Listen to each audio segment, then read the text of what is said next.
nik autogobernutik hasiko naz, balantze egiten, orain arte egin dugun ibilbidearen balantzea, gero etorkizunari begira nola ikusten dugun autogobernuaren birmo aldaketa edo sakontzea, erreforma konstituzionalari gero jotzeko eta erabakitzeko eskubidea eta independentziaren gaiak bukaeran jorratzeko. Haciendo balance de estos 35 años, nosotros vemos muchas más luces que sombras en el desarrollo estatutario. Euskadi es seguramente lo más parecido a un Estado sin Estado que hay en Europa y seguramente en el mundo. La Euskadi actual, la Euskadi que conocemos, el modelo vasco de desarrollo social, solo se puede entender seguramente por el estatuto de autonomía que hemos tenido y por la capacidad económica que nos ha dado el concierto económico y por la capacidad también material, el poder material que nos ha dado el autogobierno para hacer políticas públicas, políticas económicas, políticas sociales distintas, ¿no? Y eso nos ha hecho más fuertes, nos ha hecho más independientes, nos ha hecho menos dependientes, nos ha hecho más soberanos. Esas son las luces, pero hay sombras, hay dos peros muy grandes al hablar de nuestro autogobierno hoy. El primer pero, que ha sido un pacto incumplido por el Estado. El autogobierno vasco, el estatuto, era un pacto primero entre vascos y luego un pacto entre los vascos, o entre Euskadi y el Estado. Bueno, pues el Estado ha incumplido este pacto. Hay numerosas y sobre todo muy importantes, muy significativas competencias que tenían que estar ya en nuestras manos, que no lo están por la negativa del Estado. Voy a poner solo dos ejemplos: la seguridad social, el régimen económico de la seguridad social y la gestión de las prisiones. Ambos temas muy de actualidad en nuestro país. Pero ha habido un segundo pero más grande: el desarrollo desleal del autogobierno. El autogobierno vasco, desde el primer día, casi al día siguiente de publicarse en el boletín oficial, empezó a ser objeto de ataques. Han sido tres vías fundamentalmente las de ataque al autogobierno vasco. Por un lado, las leyes básicas del Estado, que han ido socavando, limando el poder del autogobierno vasco. Segundo, la aplicación de la normativa europea, la excusa de la aplicación de las directivas europeas que el Estado ha aprovechado para recuperar competencias. Y la tercera y más importante, las sentencias, la doctrina del Tribunal Constitucional, ¿no?, que ha ido sacando al Estatuto Vasco del bloque de constitucionalidad y poniéndolo casi por debajo de la legislación ordinaria del Estado. Tenemos que aprender al futuro. Estamos en este momento en una fase de revisión de nuestro autogobierno y de pensar un nuevo estatus jurídico-político. ¿Por qué? ¿Por qué ahora? Pues porque hay que actualizar la voluntad ciudadana. Yo tengo 53 años, voy a hacer el lunes que viene, y no pude votar el Estatuto de Autonomía. Creo que ya tengo edad para poder votar, ¿no?, la carta magna por la que se gobierna mi pueblo. También para remediar y remendar estos errores y obstáculos que hemos vivido, y para hablar de Europa. Es curioso que en el Estatuto de Autonomía de Gernika no sale la palabra Europa para nada, ¿verdad? ¿Cuáles son los elementos que creemos nosotros que tiene que tener un nuevo estatus jurídico-político? Primero, hablando del ser, del alma que tiene que tener ese nuevo estatus. Son cuatro palabras: sujeto, bilateralidad, pacto y garantías. Sujeto. Este nuevo estatus tiene que tener el reconocimiento del pueblo vasco como sujeto político. Eso quiere decir que tiene que reconocerse y ampararse el hecho nacional vasco. Segundo, bilateralidad. El poder público, los poderes públicos que salgan de ese nuevo estatus jurídico no pueden estar subordinados a los poderes de la administración central, como pasa hasta ahora. Y no es una quimera lo que decimos, es el modelo del concierto económico, eso es lo que estamos poniendo sobre la mesa. Pacto. Esto tiene que ser fruto de un pacto entre vascos primero y de un pacto después con el Estado, con los Estados y con la Unión Europea. ¿Por qué digo con los Estados? Porque no solo en la comunidad autónoma vasca se están dando pasos, también en Nafarroa, también en Iparralde, cada uno a su ritmo, cada uno con respeto a sus ámbitos de decisión y sus ámbitos políticos, pero ahí están. Y esto hay que hacerlo sin vetos y sin imposiciones. Y luego tiene que haber garantías. ¿Garantías de qué? de que lo que se ha pactado se va a cumplir. Garantías de que en caso de conflicto, porque los conflictos son consustanciales a las sociedades modernas, que en caso de conflicto va a haber un mecanismo justo, arbitral, de resolución de ese conflicto.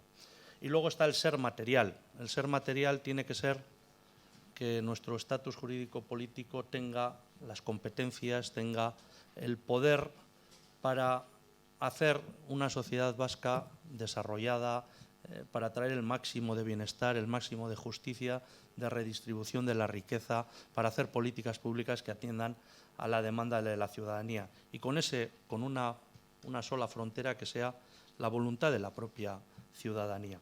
Y esto nos lleva a hablar de la reforma constitucional. Aquí hay mucha gente joven y es bueno recordarles que el PNV no estuvo en la Constitución del 78 porque no nos dejaron estar.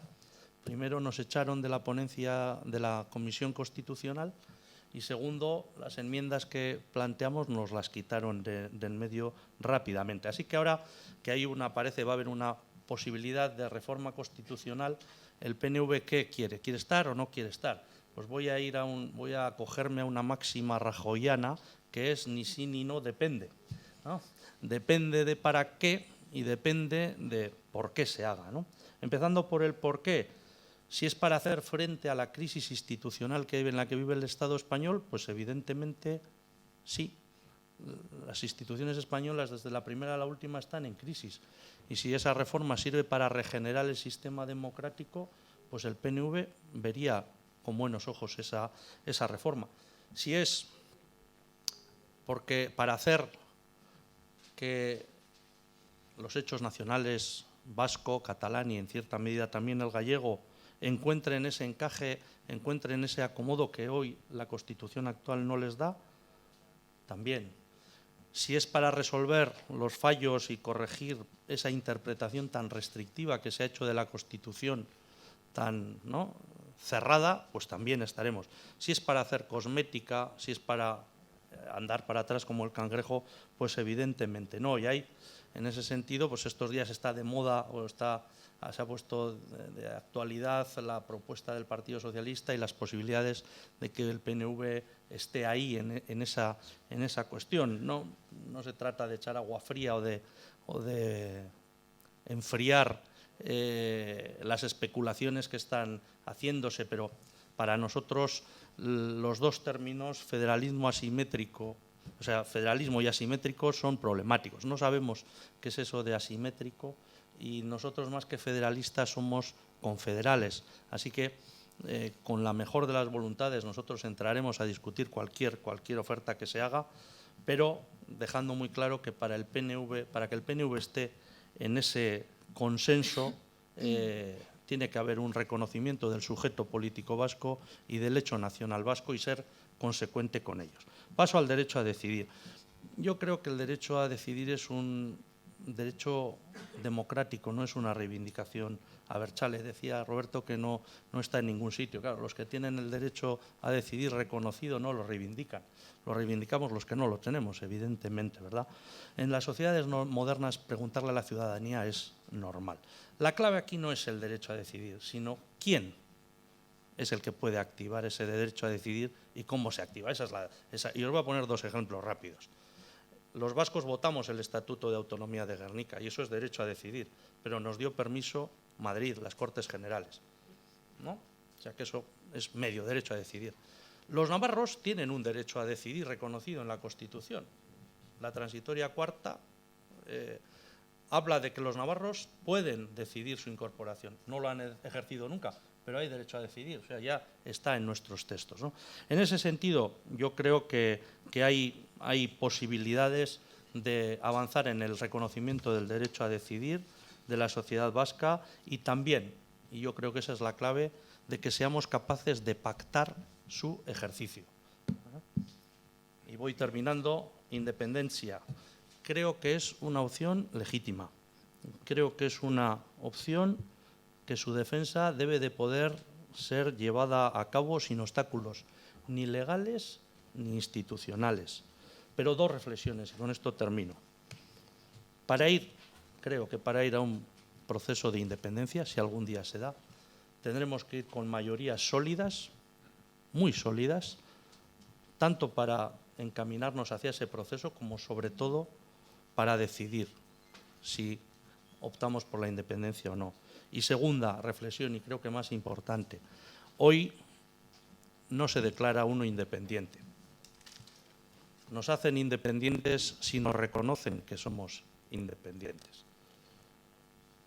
Si Euskadi y Cataluña mañana decidieran que son independientes y nadie les reconoce como independientes, me temo que eso nos llevaría a la frustración.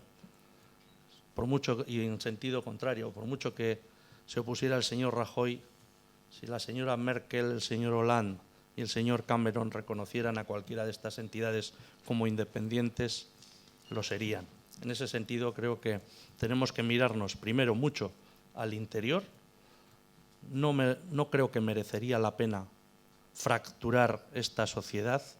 Yo soy independentista y votaría que sí en un referéndum de independencia, pero jamás lo promulgaría, lo promovería si eso entendiera yo que iba a fracturar nuestra sociedad. Y segundo, no podemos perder de vista en el entorno en el que vivimos, y nuestro entorno es el entorno europeo. Así que cualquier cosa que quiera ser Euskadi va a tener que serlo dentro de Europa.